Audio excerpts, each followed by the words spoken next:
Hello hello hello and welcome to a new lecture of Class Vista, जहाँ पे हम कर रहे हैं क्लास 12 की तैयारी केमिस्ट्री के साथ।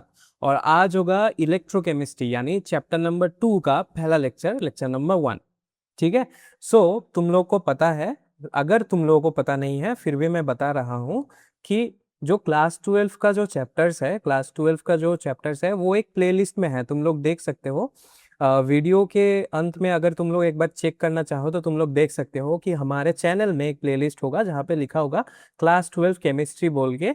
एक तुम लोगों को प्लेलिस्ट मिल जाएगा, वहाँ पे तुम लोगों को बहुत सारे काफ़ी सारे चैप्टर्स एक दूसरे टीचर ने तुम लोगों को ऑलरेडी पढ़ा चुके हैं। बहुत ही अच्छा वीडियोस है, बहुत ही शॉर्ट एंड कॉन्सेप्टली डेंस वीडियोस है। बहुत ही कम समय में उन्होंने बहुत ज़्यादा कुछ समझाने की कोशिश किया है, तो बहुत ही अच्छा वीडियोस है। मैं तो सजेस्ट करूंगा तुम लोग वो सब देख लो, जो जो चैप्टर्स ऑलरेडी कंप्लीट हो चुके हैं या फिर तुम्हारे अभी के, सपोज मान लो कि अभी हाफ ईयरली एग्जामिनेशंस आने वाला है, तुम लोगों का बहुत करीब है, तो तुम लोग वो वाला चैप्टर्स देख लेना जो तुम्हारे स्कूल या फिर तुम्हारे जो इंस्टीट्यूट है वहाँ पे जो तुम लोगों को हाफ ईयरली के लिए ज़रूरत है।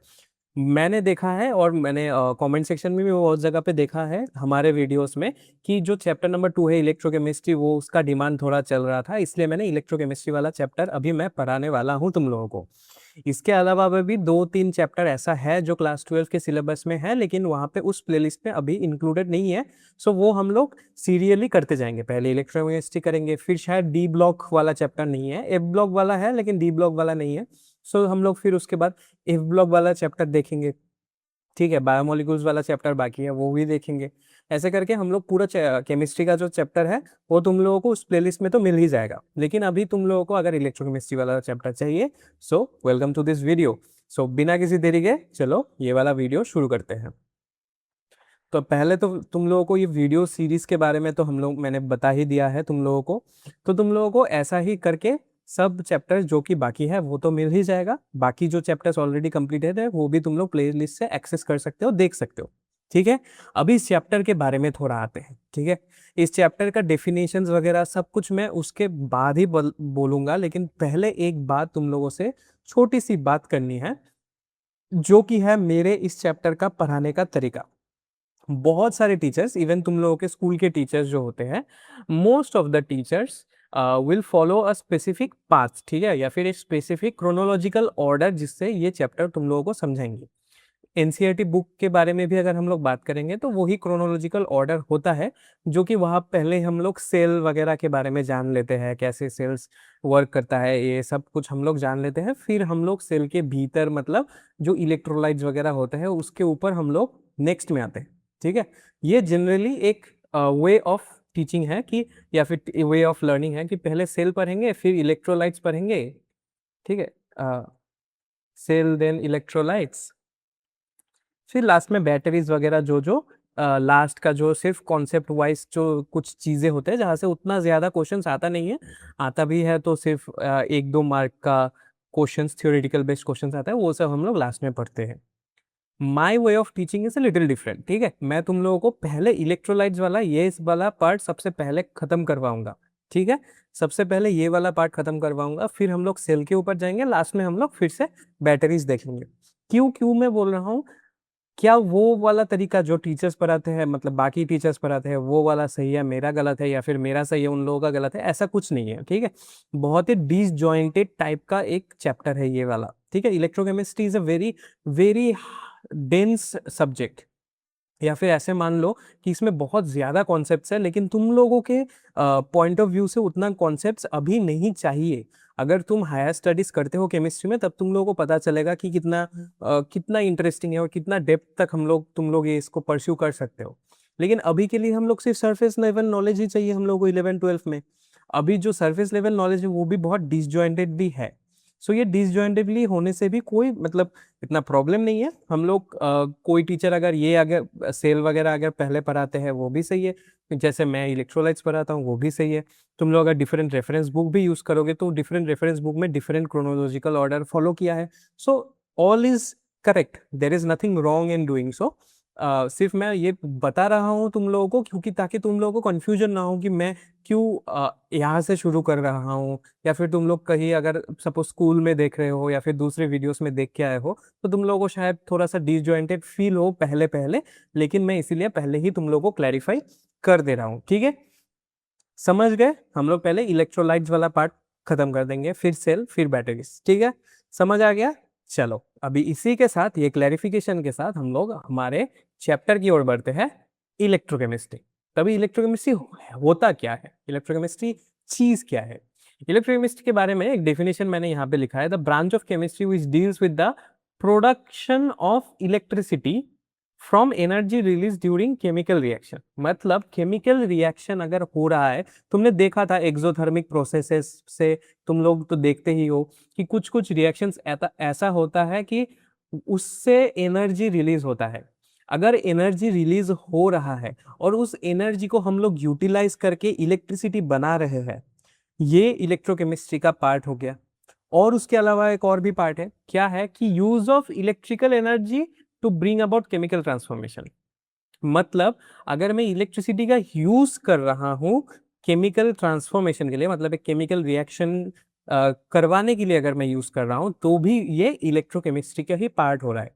समझ में आ गया? मतलब रिएक्शन से जो एनर्जी निकलता है, अगर इस एनर्जी को मैं इलेक्ट्रिसिटी में बदल दूं, मतलब इलेक्ट्रिसिटी जनरेट कर पाऊं इस एनर्जी से, रिएक्शन की एनर्जी से इलेक्ट्रिसिटी जनरेट कर पाऊं, सो this is a part of electrochemistry. या फिर एक उल्टा भी हो सकता है कि मैं अगर इलेक्ट्रिसिटी की मदद से, इलेक्ट्रिसिटी की मदद लेके एक रिएक्शन कर पाऊं, तब भी ये इलेक्ट्रोकेमिस्ट्री के ही पार्ट है। अभी मैं एग्जाम्पल दे रहा हूँ, दो स्पेसिफिक एग्जाम्पल दे रहा हूँ ताकि ताकि तुम लोगों को समझ आ जाएगा।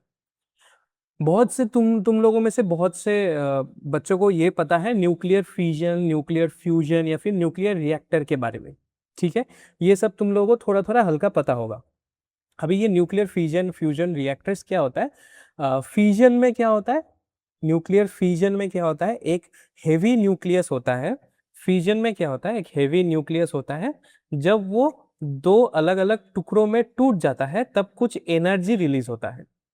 अब ये जो एनर्जी रिलीज होता है, ये एनर्जी क्या करता है, सपोज बहुत सारे तरीके हैं लेकिन एक कॉमन एग्जांपल ये है कि वो जो एनर्जी होता है वो हीट के रूप में, मतलब जो एनर्जी है वो हीट से हीट बन जाता है, एनर्जी से वो हीट बन जाता है। और हीट क्या करता है, एक ऐसा टैंक रहता है जहाँ पे बहुत सारा पानी रहता है, उस पानी को गर्म कर देता है। पानी अगर गर्म होगा तो वो क्या करेगा, वाटर वेपर रिलीज करेगा, vapours will be released. And ये जो वेपर्स है वो क्या करेगा, एक टरबाइन रहेगा, मतलब ऐसा एक फैन रहेगा, उसको घुमाएगा, इस टरबाइन को घुमाएगा। एंड टरबाइन जब घूमेगा तब इलेक्ट्रिसिटी जनरेट होगा, सो तुम्हारा बल्ब जल जाएगा घर में। सो this is a kind of a nuclear reactor. तो इससे हो रहा क्या है कि जो एक रिएक्शन है, रिएक्शन से एनर्जी बन रहा है और एनर्जी से तुम लोगों का इलेक्ट्रिसिटी बन रहा है, इलेक्ट्रिसिटी बन रहा है। This is a type of electrochemical reaction या फिर इलेक्ट्रोकेमिस्ट्री का पार्ट बन गया, ठीक है। अभी कभी कभार तुम लोगों को पता है कि एंडोथर्मिक जो रिएक्शंस होते हैं वो क्या होता है कि दो सपोज रिएक्टेंट्स है, ये एक रिएक्टेंट है, ये और एक दूसरा रिएक्टेंट है, लेकिन ये आपस में कोई रिएक्शन ऐसे ही नहीं करती, उसको हम लोग थोड़ा एनर्जी देना पड़ेगा। सो तुम अगर एनर्जी दे रहे हो in the form of electricity, if you are providing energy in the form of electricity, and इससे क्या हो रहा है कि वो चेंज होके कुछ बन रहा है, बॉन्डिंग कर रहा है या फिर कुछ नया एलिमेंट्स बना रहा है या फिर नया कुछ कंपाउंड्स बना रहा है, अगर ऐसा हो रहा है मतलब केमिकल रिएक्शन हो रहा है इलेक्ट्रिसिटी से, तो that is also a part of electrochemistry. समझ आ गया? This is the basic of electrochemistry, ठीक है। नेक्स्ट हम लोग समझेंगे रेडॉक्स रिएक्शन। क्यों समझेंगे, पहले मैं बता देता हूँ क्यों समझेंगे। क्योंकि जब तुम इलेक्ट्रोकेमिस्ट्री पढ़ोगे तब तुम लोगों को एक चीज मान के ही चलना पड़ेगा, electrochemistry is basically another form of redox chemistry या फिर रेडॉक्स रिएक्शंस। इलेक्ट्रोकेमिकल जितना भी प्रोसेस है वहां पे कुछ ना कुछ रेडॉक्स प्रोसेस हो रहा है। जब तुम लोग सेल वाले पोर्शन में आ जाओगे तब तुम लोगों को वैसे भी पता चल जाएगा, लेकिन अभी तुम लोग ये मान के चलो कि जो जितना भी इलेक्ट्रोकेमिकल प्रोसेस होता है या फिर इलेक्ट्रोकेमिस्ट्री का जितना भी प्रोसेस होता है, that is all A redox reaction, मतलब रेडॉक्स रिएक्शन होगा ही होगा। अभी रेडॉक्स रिएक्शन हम लोगों ने पढ़ा था कब? हम लोगों ने पढ़ा था क्लास 11 में। सो जो क्लास 11 का जो रेडॉक्स रिएक्शन वाला पोर्शन है वो तुम लोग थोड़ा सा रिकॉल करने की कोशिश करो। यहाँ पे मैंने लिखा हुआ भी है, लेकिन थोड़ा सा रिकॉल करने की कोशिश करो। वहां पे होता क्या था? पहले ही चीज था कि ऑक्सीडेशन होता था। रेडॉक्स का मतलब ही था रिडक्शन एंड ऑक्सीडेशन, एक रिएक्शन जहां पे दोनों हो रहा है। रेडॉक्स का मतलब ही क्या था कि एक रिएक्शन जहां पे दोनों ही हो रहा है। क्या क्या हो रहा है? रिडक्शन हो रहा है एंड ऑक्सीडेशन, दोनों ही अगर हो रहा है उसको हम लोग रेडॉक्स रिएक्शन बोलते हैं। सो ऑक्सीडेशन था क्या? ऑक्सीडेशन तो बहुत सारा मैंने लिखाया था, तुम लोगों को पता होगा। 4 एग्जांपल्स दिया था कि ऑक्सीडेशन क्या क्या हो सकता है। Addition of oxygen is also oxidation, removal of hydrogen is also oxidation. But जो इंपॉर्टेंट चीज है वहां पे ये है कि जिसमें लॉस ऑफ इलेक्ट्रॉन्स होता है that is called oxidation.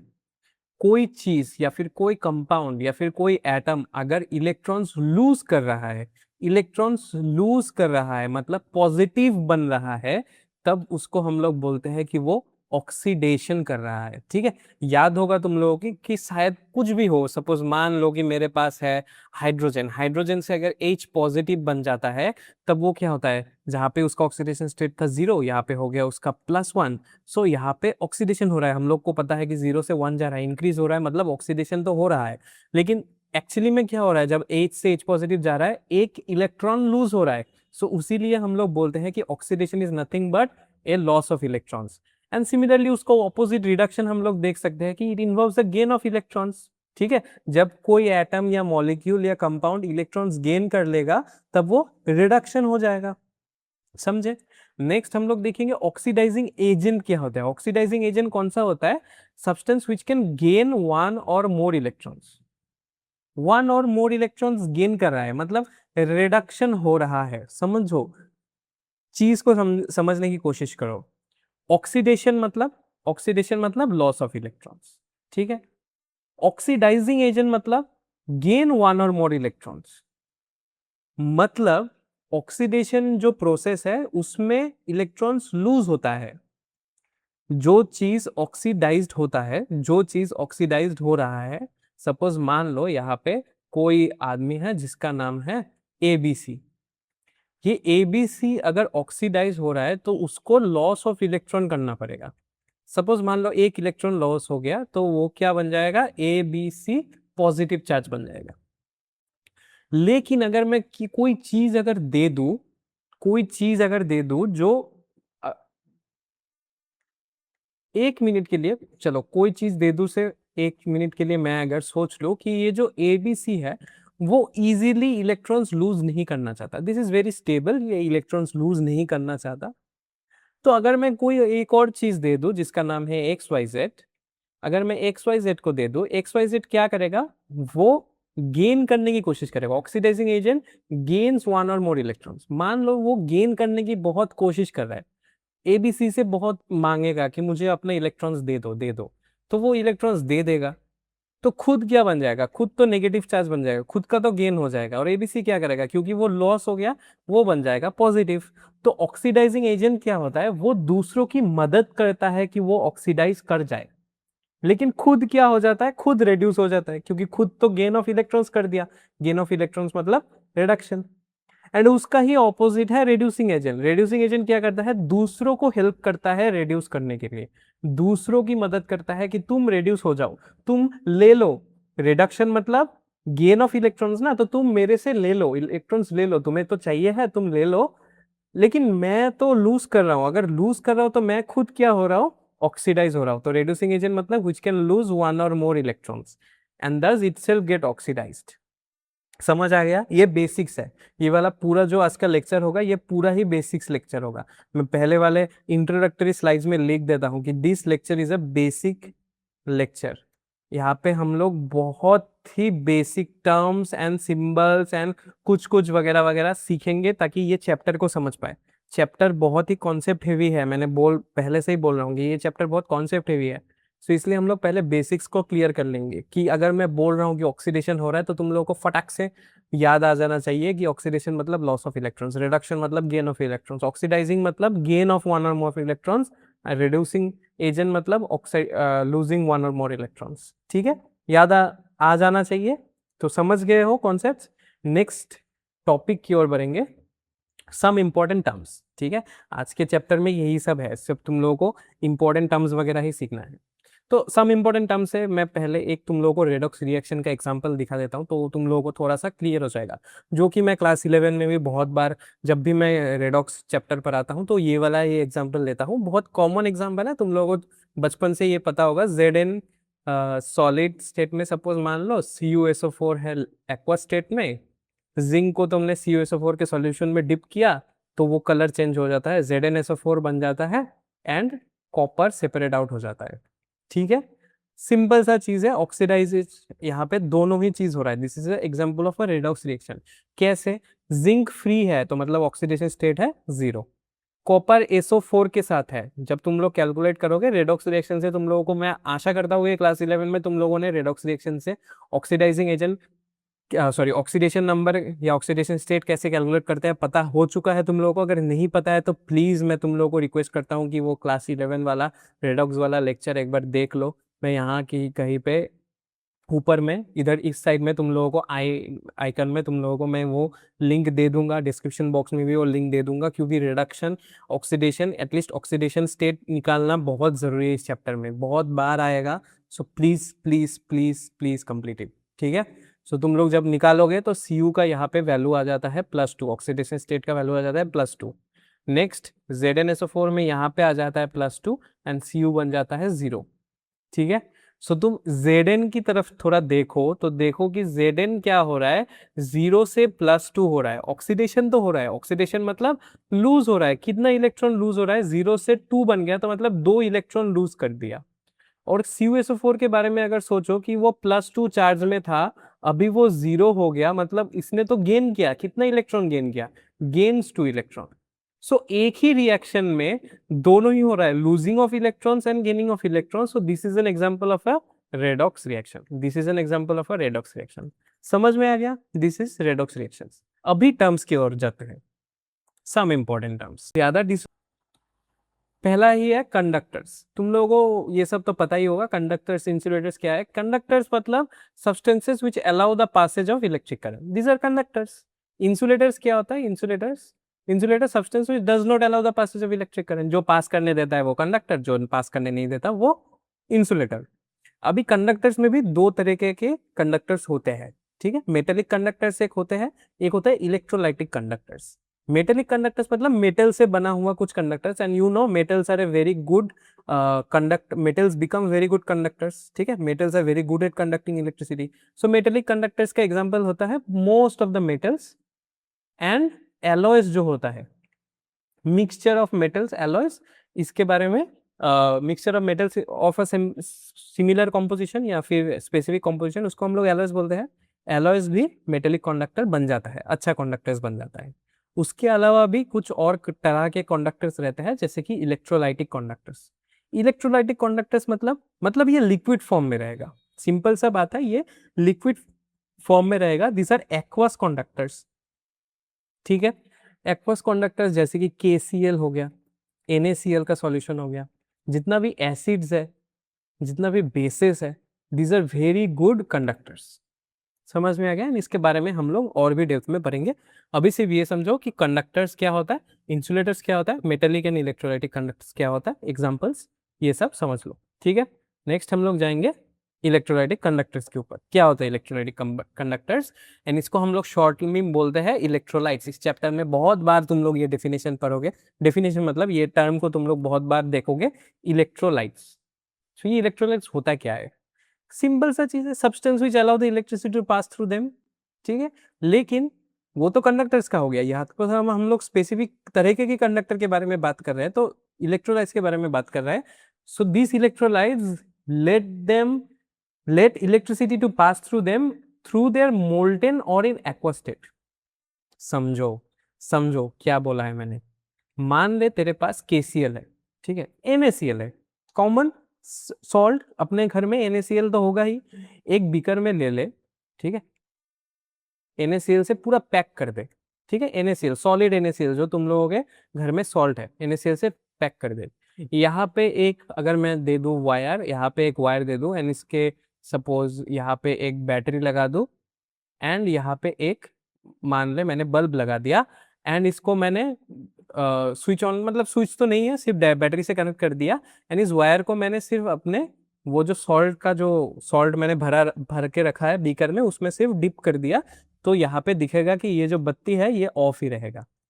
This will all B of because solid NaCl में करंट पास नहीं करेगा।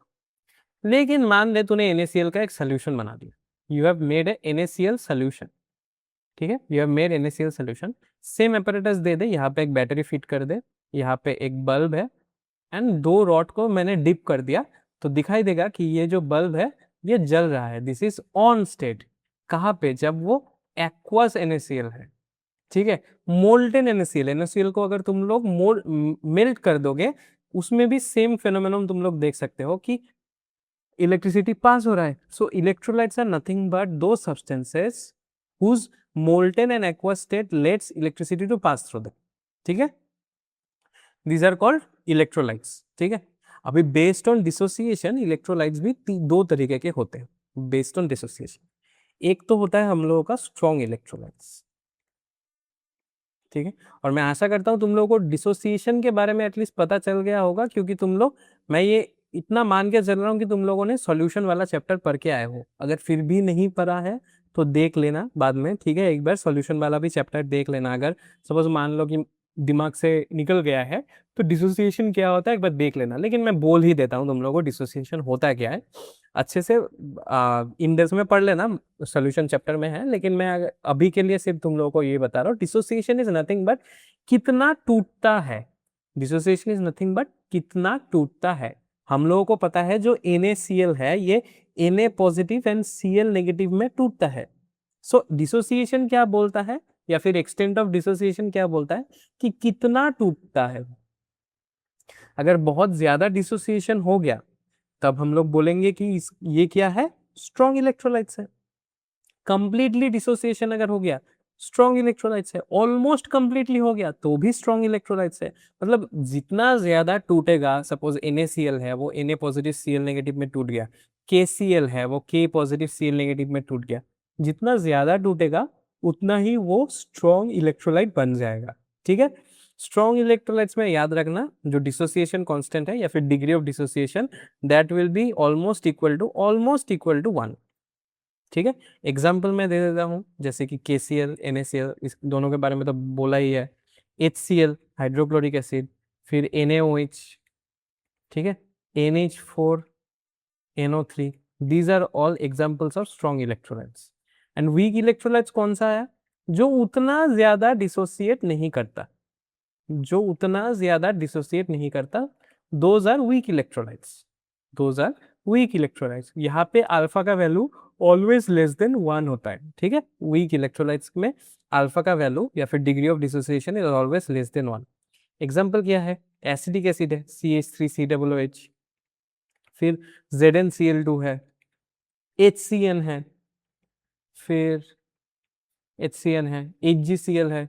These are all examples of weak electrolytes जहां पे उतना ज्यादा डिसोसिएशन नहीं होता, ठीक है। अल्फा का वैल्यू 1 से कम होता है।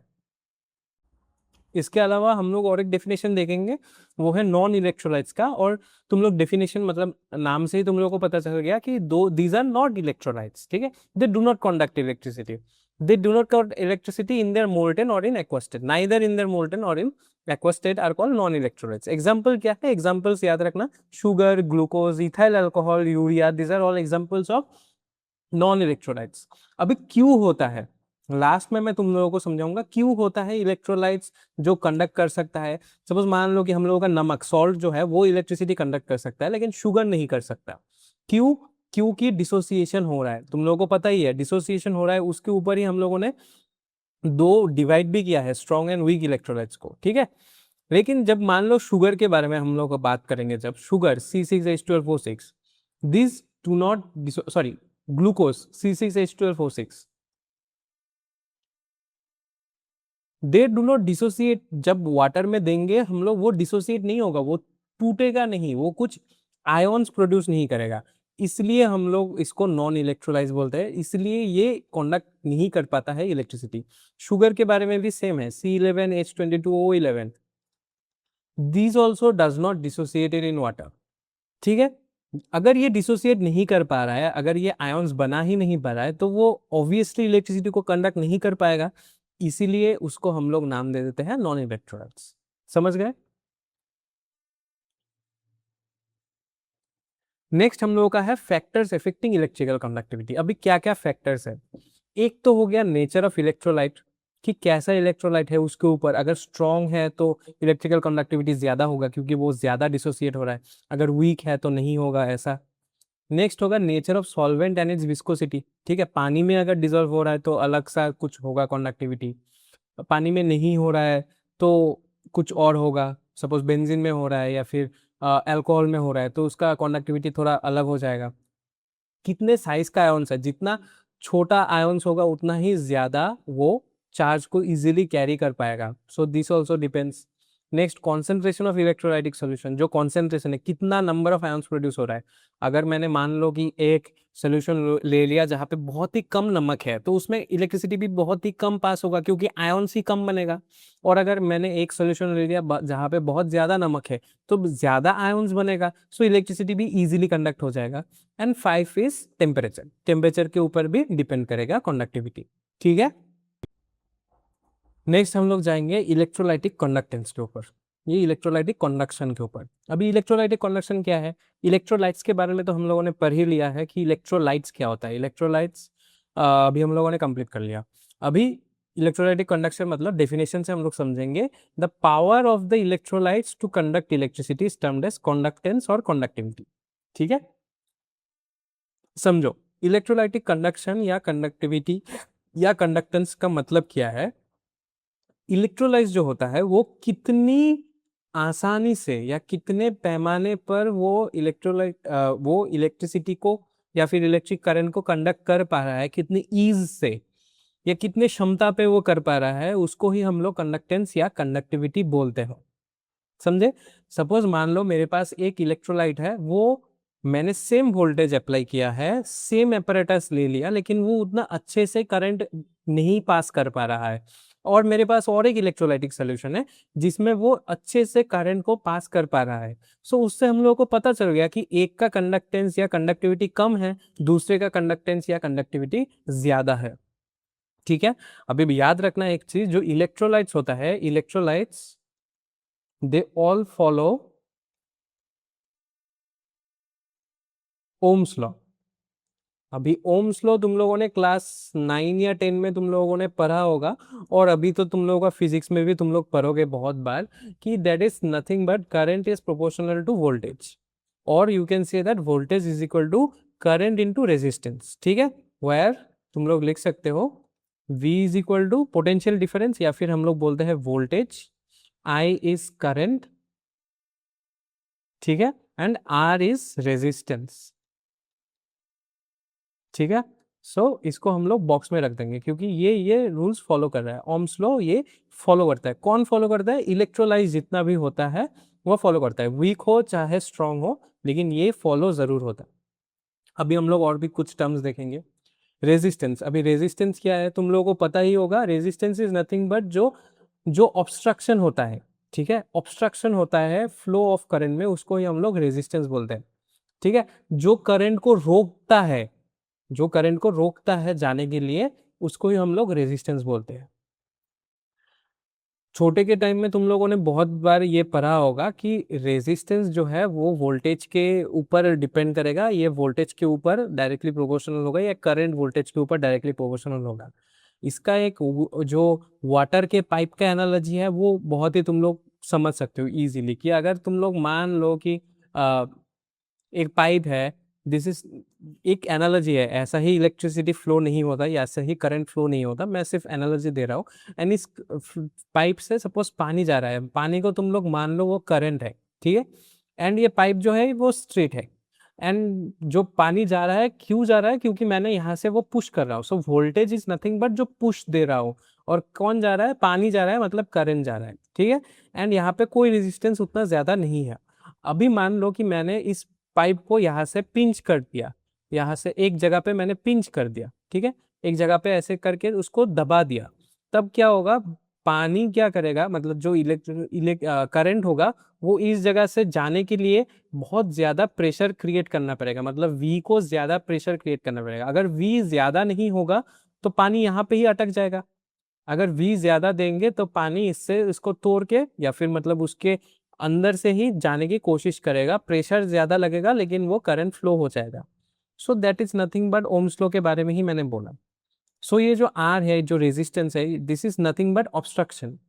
अभी इसका एक फॉर्मूला भी है, जो ऑब्स्ट्रक्शन है वो डिपेंड करेगा, जैसे कि तुम लोग पानी के पाइप के एनालॉजी से ही देख सकते हो कि सपोज मेरे पास एक बहुत ही छोटा पाइप है, सपोज मेरे पास एक बहुत ही छोटा पाइप है, दिस इज रेजिस्टेंस, तो इतना भी ज्यादा पोटेंशियल डिफरेंस नहीं चाहिए इसको पार करने के लिए।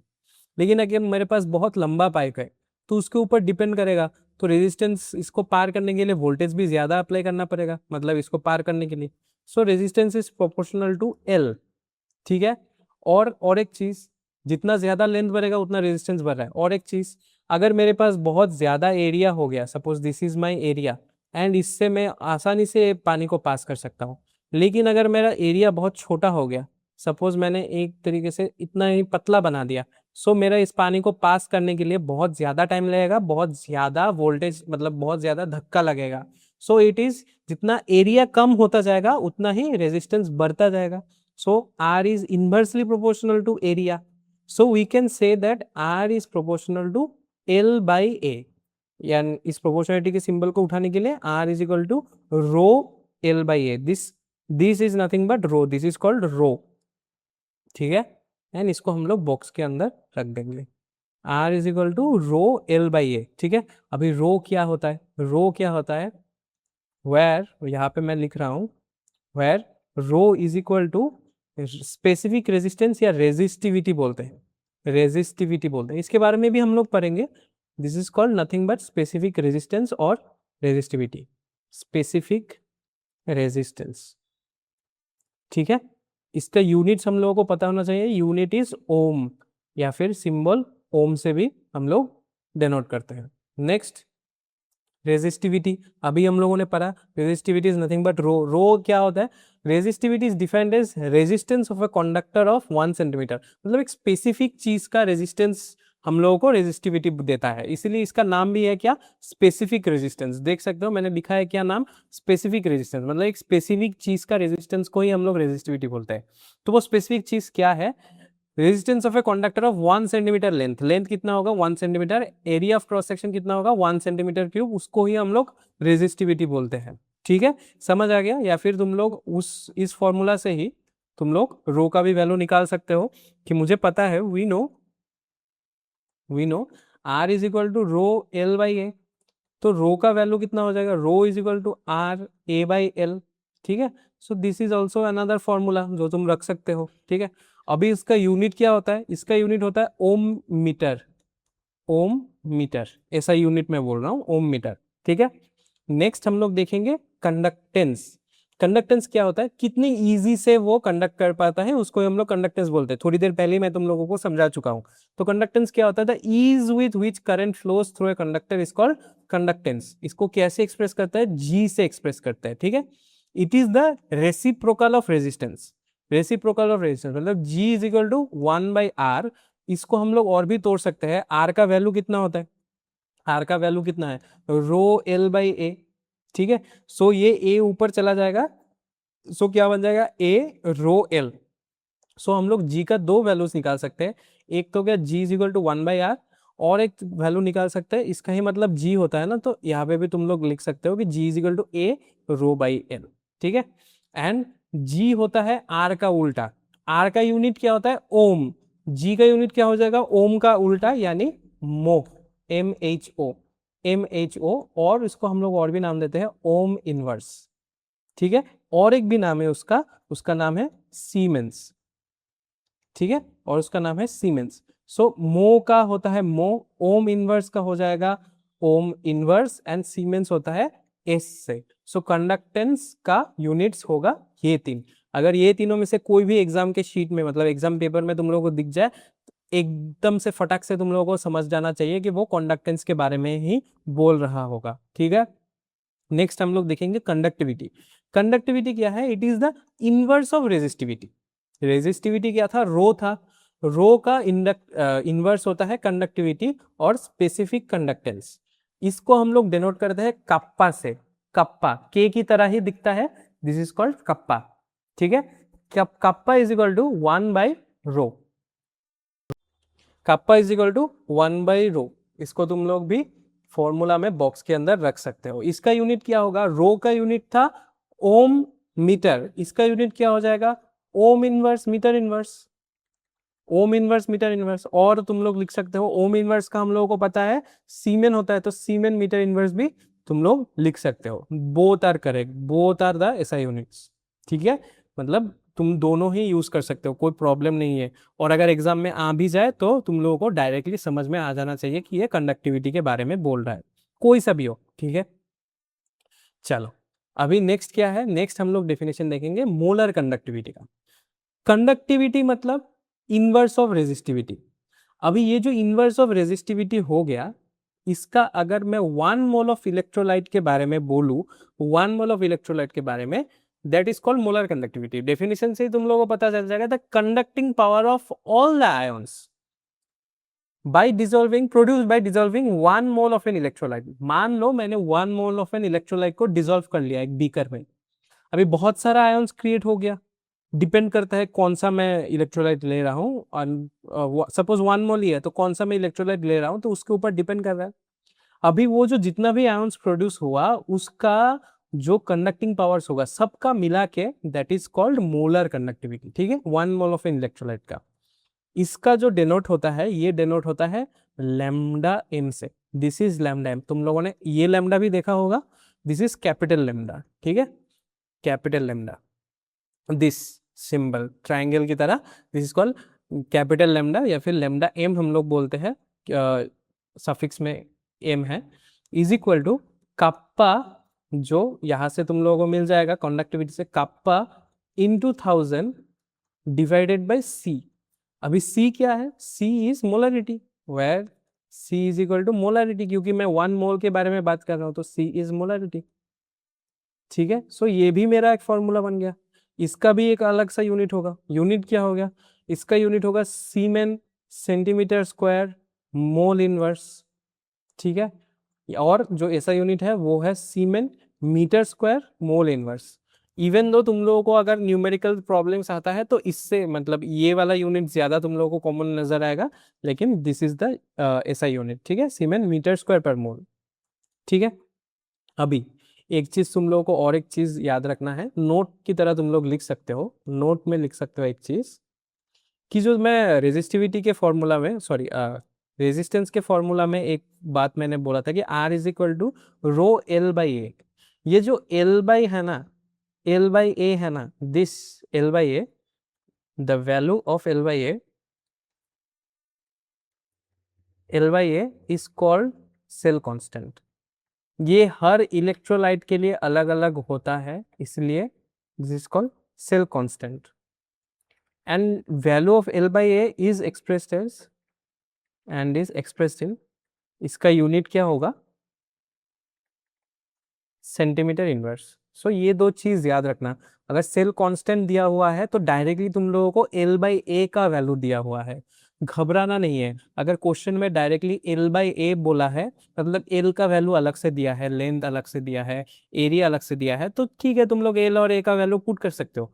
अगर डायरेक्टली सेल कांस्टेंट इतना दे दिया तो मतलब एल बाई ए का वैल्यू दिया है और उसका यूनिट कितने किस में रहेगा? सेंटीमीटर इनवर्स में रहेगा। ये तुम लोगों का पहला नोट हो गया। दूसरा नोट क्या होगा? दूसरा नोट लिख लेना, जो कंडक्टिविटी होगा that is equal to conductance into cell constant, conductance multiplied by cell constant, यानी kappa is equal to G L by A, ठीक है, जी एल बाई ए याद रहेगा। ये भी और एक फॉर्मूला है जहां जिससे तुम लोग 2-3 स्टेप तुम लोगों को इजी हो जाएगा। कहीं कहीं पे किसी किसी क्वेश्चन में तुम लोगों को डायरेक्टली कंडक्टिविटी दिया रहेगा, कंडक्टेंस दिया रहेगा, सेल कांस्टेंट ढूंढने के लिए देगा डायरेक्टली, या फिर कंडक्टिविटी दिया रहेगा, कंडक्टेंस नहीं दिया रहेगा और सेल कांस्टेंट दिया रहेगा, डायरेक्ट कंडक्टेंस पूछेगा। अभी तुम लोग वो राउट से भी जा सकते हो, तुम लोग पूरा फॉर्मूला निकाल के सबका वैल्यू निकाल के तुम लोग पुट कर सकते हो, या फिर तुम लोग ये भी राउट यूज कर सकते हो, ये भी एक फॉर्मूला है, इसको भी तुम लोग यूज कर सकते हो। इसलिए मैंने ये दो ही तुम लोगों को फॉर्मूलाज दोनों ही नोट में दे दिया है, सो ताकि तुम लोगों को घबराहट ना हो क्वेश्चन करते हुए, ठीक है। तो इसी के साथ आज हम लोगों ने सीखा क्या है, एक क्विक रिवीजन के तरीके से हम लोग देखेंगे, ज्यादा कुछ नहीं, क्विक रिवीजन के तरीके से देखेंगे। क्या किया है, पहले ही हम लोगों ने इलेक्ट्रोकेमिस्ट्री किया है, उसके बारे में हम लोगों ने स्टार्ट किया है, ठीक है। इलेक्ट्रोकेमिस्ट्री में हम लोगों ने क्या देखा, कंडक्टर्स देखा, इंसुलेटर्स भी देखा, लेकिन इंसुलेटर्स तो जो नहीं करता उसके बारे में ही हो गया, कंडक्टर्स इंसुलेटर्स देखा। कंडक्टर्स भी दो तरीके के होते हैं, मेटेलिक एंड इलेक्ट्रोलाइटिक, ठीक है, इलेक्ट्रोलाइटिक। फिर इलेक्ट्रोलाइट्स के बारे में भी हम लोगों ने देखा कि कैसा होता है, एक होता है स्ट्रॉन्ग इलेक्ट्रोलाइट्स, एक होता है वीक इलेक्ट्रोलाइट्स। फिर कुछ फैक्टर्स देखा, फिर हम लोगों ने फैक्टर्स देखा जो अफेक्ट करता है किसको, कंडक्टिविटी को। फिर हम लोगों ने बहुत सारा कुछ देखा, एक तो देखा कंडक्टेंस, फिर देखा रेजिस्टेंस, फिर देखा कंडक्टिविटी, ठीक है, मोलर कंडक्टिविटी, मोलर कंडक्टिविटी भी देख लिया, एंड लास्ट में हम लोगों ने नोट में और दो चीज देख लिया, वो है cell constant and relation between conductance and conductivity, ये भी हम लोगों ने पूरा कर लिया। सो आज की इस लेक्चर में जो मैंने बोला था, so these are all but basics of this chapter, these are all but the basics of this chapter. जितना भी हम लोगों ने सीखा है, these are nothing but the basics. So इसमें ही घबराने की कोई जरूरत नहीं है, अभी तो और भी बहुत कुछ सीखना है। So don't worry if you feel very lost, अगर इस चैप्टर में तुम लोग बहुत ही लग रहा है कि तुम ये चैप्टर नहीं समझ पा रहे हो, डोंट वरी, धीरे धीरे हम लोग कर लेंगे, धीरे धीरे तुम लोगों को भी समझ आ जाएगा।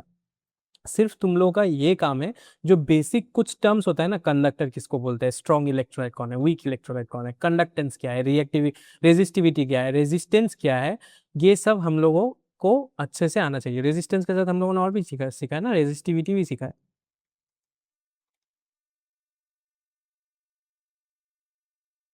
एक सेकेंड, रेजिस्टिविटी, हाँ स्पेलिंग ही गलत लिख दिया था, ठीक है, ये भी सीखा है हम लोगों ने। सो ये सब हम लोगों को एकदम से फटक से पता होना चाहिए कि अगर सर बोल रहे हैं रेजिस्टिविटी के बारे में तो सर बोल क्या रहा है, अगर सर कंडक्टेंस के बारे में बोल रहे हैं तो क्या बोल रहे हैं, फॉर्मूला कौन सा था, यूनिट कौन सा होगा, ठीक है। These are all but nothing but the basic things, and ये बेसिक थिंग्स को तुम लोगों को थोड़ा सा पढ़ के आना है नेक्स्ट लेक्चर में, क्योंकि नेक्स्ट लेक्चर में हम लोग देखेंगे कि जो कंडक्टिविटी होता है, मोलर कंडक्टिविटी होता है, वो कैसे वेरी करता है कॉन्सेंट्रेशन के साथ। फिर हम लोग खोलरॉशेस लॉ पढ़ेंगे, ठीक है, खोलरॉशेस लॉ का एप्लीकेशन पढ़ेंगे, और बहुत सारा न्यूमेरिकल्स भी करेंगे नेक्स्ट मतलब नेक्स्ट लेक्चर में।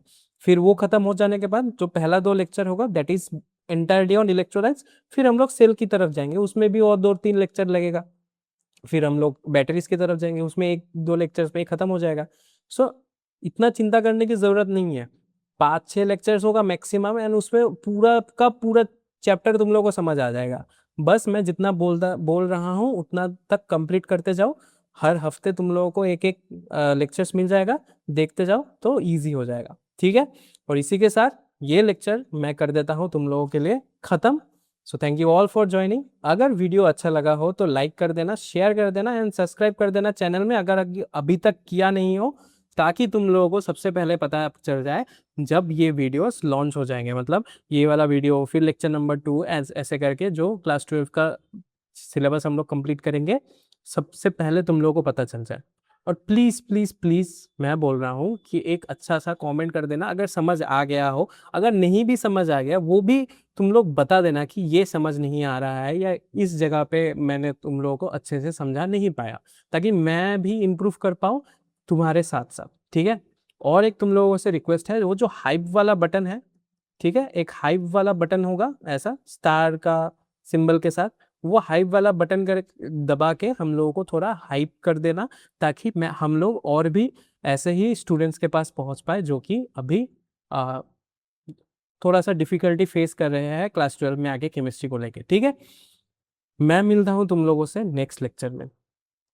इस लेक्चर का जो नोट्स होगा, मतलब ये जो स्लाइड्स होगा, तुम लोगों को टेलीग्राम में मिल जाएगा। टेलीग्राम चैनल का लिंक डिस्क्रिप्शन बॉक्स में है, तुम लोग जाके ज्वाइन कर लो। टेलीग्राम चैनल का लिंक डिस्क्रिप्शन बॉक्स में है। और हाँ, अभी टेलीग्राम बैन नहीं है, जब तक ये वीडियो हो आ जाएगा तुम लोगों को, तब तक टेलीग्राम अनबैन हो चुका होगा इंडिया में। तो सो टेलीग्राम चैनल ज्वाइन कर लो, वहाँ उसके डिस्क्रिप्शन बुक्स में इसका स्लाइड्स मिल जाएगा। एंड इसका जो हैंड रिटन नोट्स होगा, हैंड रिटन नोट्स वो चैप्टर के एंड में तुम लोगों को मिल जाएगा। कंपाइलेशन बोल के एक नोट्स में तुम लोगों को मिल जाएगा हैंड रिटन नोट्स, वहाँ पे मैं पूरे चैप्टर का नोट्स तुम लोगों को दे दूंगा।